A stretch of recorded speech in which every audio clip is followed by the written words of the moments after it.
Muito bem, meus amados irmãos, estamos aqui no vídeo 4, né? Relatando acerca de Jesus, o homem perfeito. Aí vai falar da seguinte forma: afinal, o Senhor Jesus era ou não um ser humano semelhante a nós?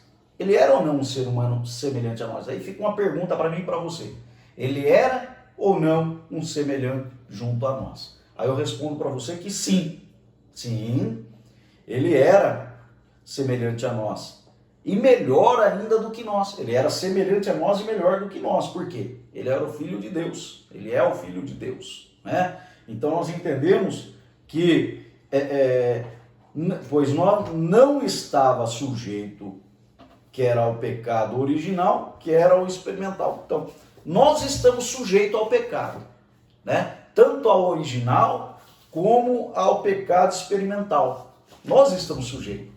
Mas o Senhor Jesus não, né? Ele era um ser humano igual a nós, porém não estava sujeito, não era semelhante a nós, porque ele não estava sujeito aos dois tipos de pecado a qual nós relatamos aqui. A humanidade de Jesus, do subtópico 1 do tópico 3, vai falar sobre a humanidade de Jesus. A humanidade de Jesus Cristo, essa humanidade de Jesus Cristo não era aparente, era tão real quanto a nossa. Então não era de aparência, né? A humanidade de Jesus não era de aparência, ela era tão real quanto a nossa, né?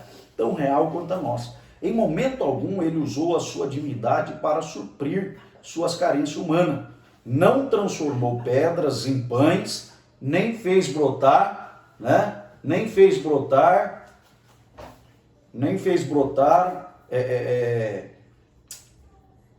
Eu perdi um pouco o foco aqui, que eu prestei atenção em outra coisa, mas voltando para a lição aqui, nós vamos entender aqui um pouquinho o que Deus tem para nós. Então, meus amados irmãos, Jesus não era aparente, era tão real quanto a sua aparência.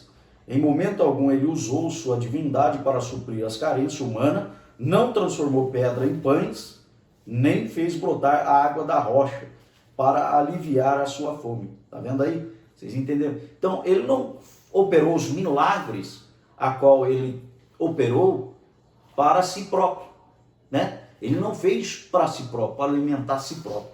E sim, ele fez para alimentar a população, né? As pessoas daquela época. Então, nós podemos entender que ele usou do poder para fazer com que aquelas pessoas tivesse um milagre sobre as suas vidas, né? Mas tudo que ele ia fazer, ele era obediente. Ele deixou o seu trono de glória, a sua glória, o seu poder, né? Para viver como nós aqui, seres humanos. Porém, tudo que ele ia fazer, meus amados irmãos, ele pedia permissão ao Pai. Ele ia falar com o Pai. Ele falava com o Senhor, nosso Deus Todo-Poderoso. Ele pedia para o Pai, né? Em seus milagres, ele falava com o nosso Deus Todo-Poderoso para que pudesse acontecer o milagre. Então, todo milagre que ele realizou foi em favor dos que o procuravam. Então, todo milagre era a favor da humanidade que procurava ele. Então, lá em São João, capítulo de número 14, meus amados irmãos, nós vamos entender que a palavra de Deus fala, São João 14, versículo de número 13, se eu não me engano, deixa eu achar aqui, 14 e 13, diz assim, ó: e tudo quanto pedirdes em meu nome, olha lá, o Senhor Jesus falando, e tudo quanto pedirem em meu nome, eu o farei. Para quê? Para que o Pai seja glorificado no Filho. E se pedirdes alguma coisa, agora é o 14, se pedirdes alguma coisa em meu nome, eu o farei. E se me amardes, guardareis os meus mandamentos, né? Guardareis os meus mandamentos. E eu rogarei ao Pai que eles vos dará outro Consolador para que fique convosco para sempre. Então, nós entendemos aqui que ele operava um milagre, né, naquela época, para aqueles que o procuravam. E aqui ele deixou uma passagem para nós também. Tudo que nós pedirmos, né, em seu nome, né, no nome do nosso Senhor Jesus Cristo, ele diz aqui, eu o farei, para que o Pai, para que Deus seja glorificado até através do nosso Senhor e Salvador Jesus Cristo, através do Filho. né? E tudo quanto pedis em meu nome, eu o farei, para que o Pai seja glorificado no Filho. E se pedis alguma coisa em meu nome, eu o farei. O próprio Senhor Jesus Cristo aqui falando para nós que ele fará se nós pedirmos. Então, muito bem. Então, meus amados irmãos, o subtópico 2, o tópico 3 da lição vai falar que Jesus, o último Adão. Então, Jesus foi o último Adão. Diz assim a palavra do Senhor. O primeiro Adão fracassou no Éden. O último Adão triunfou no deserto e no Calvário. Olha aí. O primeiro Adão fracassou lá no início de tudo. Lá no Jardim do Éden ele fracassou, porque ele acabou sendo levado, né, pela sua mulher, por Eva, e acabou comendo a fruta do pecado. E abriu-se os olhos, os entendimentos, e foi expulso do Jardim do Éden. Porém, o último Adão, que é o nosso Senhor e Salvador Jesus Cristo, aqui diz para nós que ele triunfou lá no deserto e também no Calvário, né? Ele triunfou. Mesmo, meus amados irmãos, mesmo sofrendo, passando dificuldade, ele triunfou, né? Muito bem. Então, meus amados, embora divino, Jesus não era menos humano que Adão. Na plenitude da sua humanidade, venceu todas as tentações para nós, para que nele fôssemos vivificados, né? Então, para que nós fôssemos, ele venceu toda a tentação para que nós pudéssemos ser vivificados no nosso Senhor e Salvador Jesus Cristo. Muito bem. Quando olhamos para o Senhor Jesus, concluímos que a humanidade não foi um fracasso, porque apenas neles somos plenamente remidos ou redimidos. Apenas no nosso Senhor nós somos redimidos, um povo redimido. Muito bem. Agora vamos ao subtópico 3 e logo mais a conclusão. Estamos já encerrando. Vai falar aqui sobre a perfeita, o subtópico 3, do tópico 3 da lição, vai falar sobre a perfeita